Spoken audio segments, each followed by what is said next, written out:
Now we're going to hear from Jeff's spiritual advisor, the one who had the great spiritual influence on Jeff as a young person. I don't know if you all know this, but Pat Carrington, who's one of our elders, was Jeff's youth minister.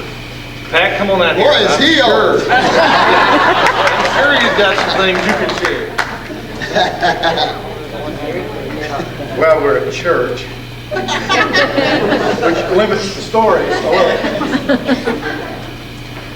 When I first met Jeff, Good girl. he was this real short, real skinny, dark haired little boy whose real gift was putting his foot in his mouth.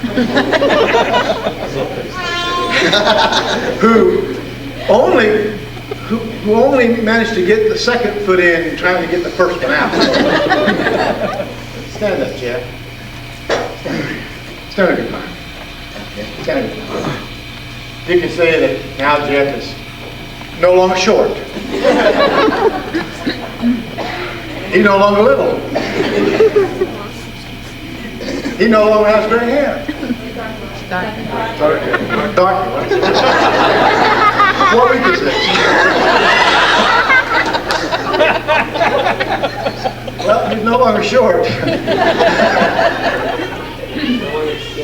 No longer skinny. He no longer has dark hair. But he still manages to get his kids in his mouth.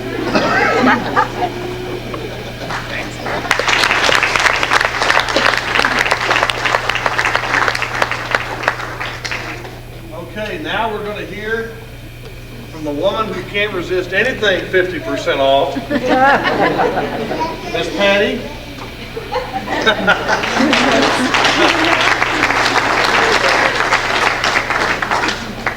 The party's at 7. 7, thanks. I was wondering when the party was. I have several things I want to share tonight. It's really hard. What I just would like for all of you to know that most of the stories that you're hearing now after Rob are true. Funny and true, okay? So, I don't know where to begin except back to the story Ralph was telling about the pole. I remember when I was in college, my freshman year, and I would sit around in the cafeteria with my girlfriends, and there was this guy who worked in the cafeteria cleaning up the tables afterwards and serving things. And he was always running into the pillars. Now, we were never quite sure whether he was, really that clumsy or whether it was his Jerry Lewis routine. Got noticed, didn't I? I did also want to say that I had some second thoughts about telling stories until it dawned on me about all the stories he's told on me in sermons, and I figured I'd better not miss the opportunity. It may not come again. One of the other really funny things that happened to him was when we lived over on the other coast before we went to Brazil, some other college friends of his came to visit, and they decided to go out to the beach to throw some football. And I was at home, and let's see, I must have had Rebecca at home with me, so he took the boys to the beach. Well, while they were out running around on the beach, Jeff managed to step on a catfish.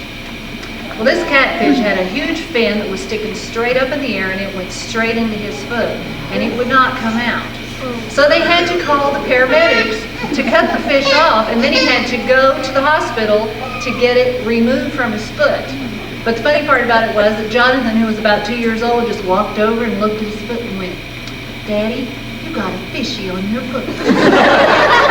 Well, they didn't call and tell me what was going on, so, I'm wondering, where are they? And I finally get a phone call. They're at the hospital. But don't worry, he just has a fin stuck in his foot. I collected I got some help from my family. So, I'm going to save these for last. Let me think. I should have wrote these down because now I can't remember what I was saying. It's my lucky day. Except, I was telling the kids this morning about how you've always been so great to let me be involved in your ministry. Yes. Like when we were getting ready to go to Brazil, and Joel was about 3, and I was 6 months pregnant with Rebecca. and you let me go to camp to be the mission speaker by myself at Lake Aurora when there was no air conditioning. And while you were there, you decided you would house sit for a friend because Jonathan was staying with your mom, and your car caught on fire and nearly burned their house down. So you ran to the telephone and you dialed 411. And you told them your address and they told you your phone number. And the only thing that saved the house was an off-duty fireman who happened to be driving by and saw the smoke coming out of the garage. I asked my mother to send something that she remembered so that we could share it tonight. So this is going to be the one that's easy on you. Yeah. She says, I remember when you were about to come into our family. We were building a new house right next door to the house that we lived in, but it wasn't quite finished yet. Well, our old house was very small. The new house was much larger, so they let you have a room in the other house. Backing up, watch out.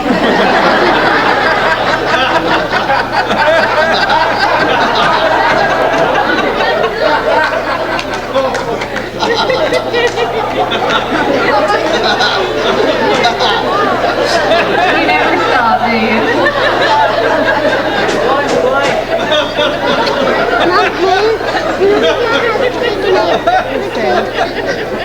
Anyway, he came back the next morning and explained, and told my mom and dad how afraid he was sleeping in that big old house by himself at night because it was creaky because all the walls weren't up yet. But that reminded me of another story. A little bit later on when that house still was not quite finished, but it was finished enough that my mom and my dad and you were living in it. And I was traveling all summer, so I wasn't living with him before we got married, really. He was living with my parents, but I wasn't there. And when I would come home, I would stay in the old house with my grandmother, occasionally sneak one in on me. And he had taken me to see the movie Alien, the first one when it came out. Well, we got home that night from the movie, and my grandmother had caught a mouse in a trap, but it was dead. It was still wiggling around. So she had Jeff throw it outside. Right, first I went like this. Make sure it was dead. But you weren't convinced, because when he threw it out the back door, then he turned around and he told me good night, and he turned around and he opened the door again, and there stood our neighbor's collie dog who had never been groomed in its life. Hair out there. Well, coming from the movie, he thought that mouse had just turned into that dog. We thought we were going to have to let him sleep on the couch in that house that night.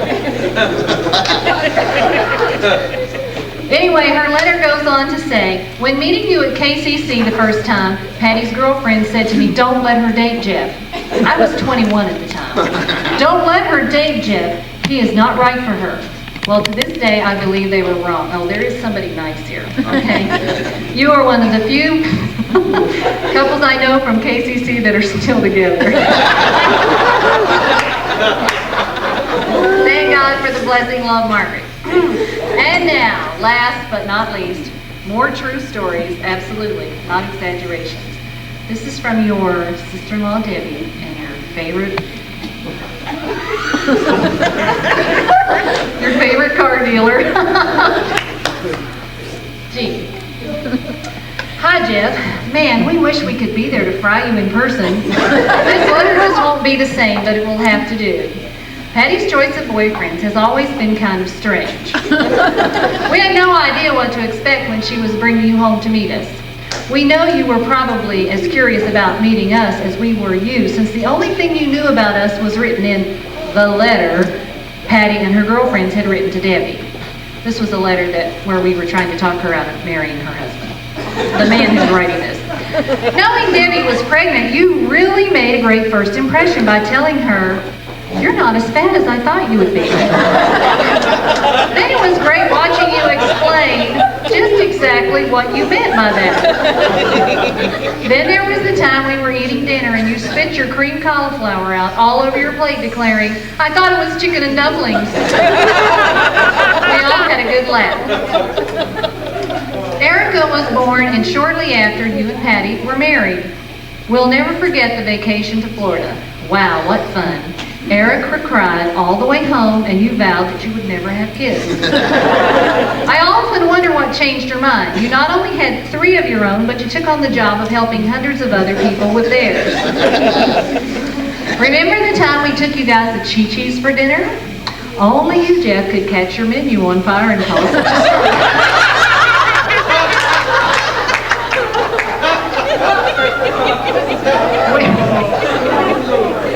We haven't been back there since then.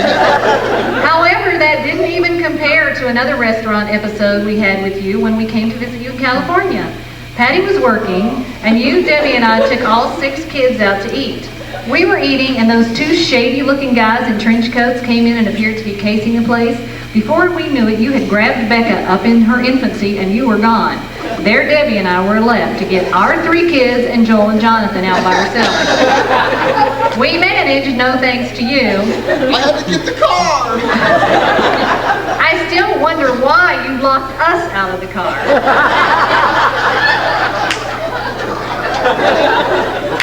We're convinced the only reason you took Becca was because she only weighed 10 pounds. Jim, I could go on and on, but I figure this is enough. You have given us so many memories to look back on and laugh about. We hope you survive all the ribbing that comes with turning 40. Just remember, turning 40 isn't so bad when you consider the alternative. Happy birthday, man. We love you. Gene and Debbie.